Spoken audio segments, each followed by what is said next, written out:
Ana Carolina, 35 anos, enfermeira. Ela é uma das pessoas que está na linha de frente da batalha contra o Covid-19, que, até o momento, já matou quase 3.000 pessoas só em Santa Catarina. Como é a experiência de estar em contato com tantas pessoas doentes, correndo o risco de se autocontaminar? Então, é uma experiência um pouco complicada e dúbia. Por um lado, a gente sabe o quanto é importante a gente acolher essas pessoas, permitir o diagnóstico precoce, auxiliar, né, no caso que elas estejam com sintomas que precisem de alguma ação, né, do profissional de saúde, desde uma orientação até mesmo oferecer oxigênio.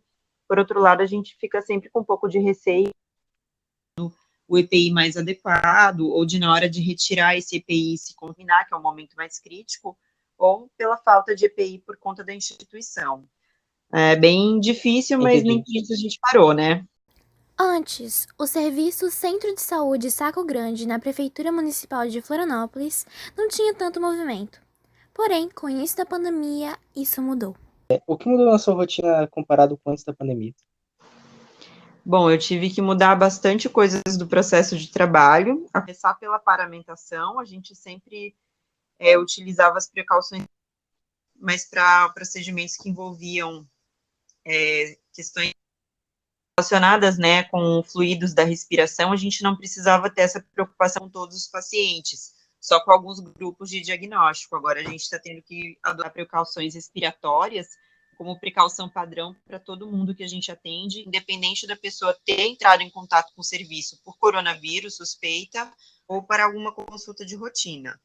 A gente também percebeu que muita parte da carga horária de quem trabalha na atenção primária, que seria o pessoal que trabalha em posto de saúde, deixou de ficar dedicada às ações do dia a dia que eram comuns, para a gente monitorar os pacientes que estão sob suspeita ou investigação pela doença causada pelo coronavírus, e também por conta dos rodízios que a gente precisou adotar para não expor sempre o mesmo colega na sala de pessoas que chegam com sintomas. A pressão e estresse em profissionais como ela chegou a altos níveis, com os mesmos passando por situações desafiadoras dia a dia. Como você lida com o nervosismo de ter que lidar com tantas pessoas contaminadas ao mesmo tempo? Na verdade, assim, o que me deixa mais nervosa não é atuar dentro da minha instituição, onde eu tenho apoio dos colegas para as complicações e para atender as pessoas que estão.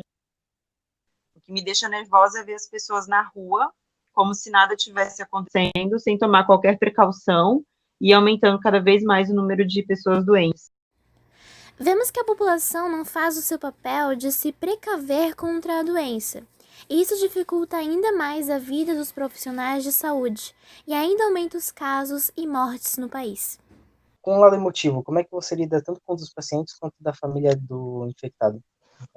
Bom, normalmente a gente sempre faz a orientação para o paciente que ele só vai ter uma resposta mais definitiva sobre o que está causando o sintoma depois da testagem, e a gente tenta fazer contato com o paciente e com a família por meio de um monitoramento que é padronizado aqui no município que eu trabalho, né, explicando que conforme for o resultado a família vai ser testada, mas que enquanto persistir a suspeita, todas as pessoas da família são consideradas potencialmente contaminadas, então elas precisam se manter em restrição domiciliar.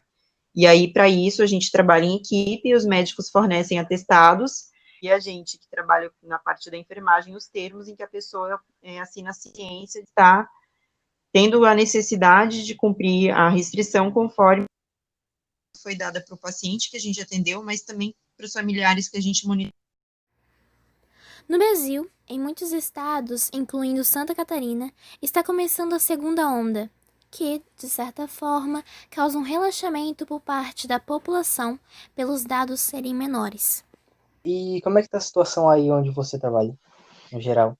Bom, na minha unidade de saúde, a situação está relativamente tranquila, a gente já tem escalas definidas de quem vai estar atendendo os pacientes com suspeita de Covid, rodam com a escala semanal, e tem sido um fluxo bem orientado, a gente tem os colegas de outros setores para fazer triagem na porta, para poder direcionar melhor os atendimentos, né?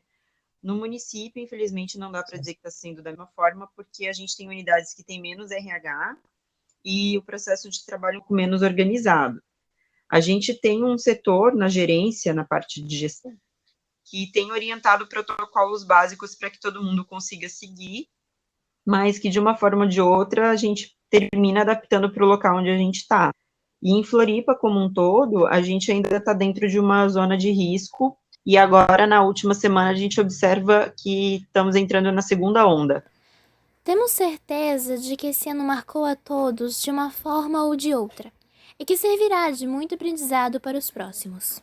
E com tudo isso que tu relatou pra gente, você diria que aprendeu alguma coisa? Se sim, o quê? Bom, eu aprendi que o profissional de saúde, ele é essencial, mas não necessariamente o que ele faz é a única função que a sociedade precisa para se manter durante um período de emergência. A gente tem que contar bastante com o pessoal que faz toda a parte de infraestrutura, de limpeza, manutenção, a galera que produz alimentos, mas o lado ruim foi que a gente percebeu que a gente já recebeu muito aplauso, mas a gente não tem o respeito naquilo que seria mais elementar, que seria no cumprimento das orientações que a gente sempre dá.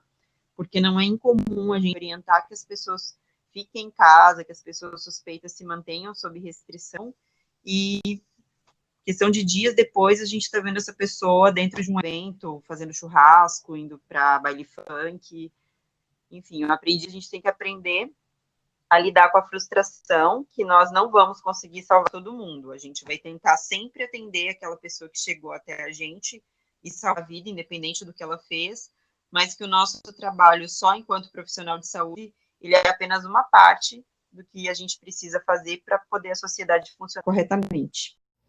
Devemos fazer a nossa parte e tomar o máximo de cuidados possíveis para evitar o alastramento dessa doença, que infelizmente já deixou mais de 150 mil mortos no Brasil.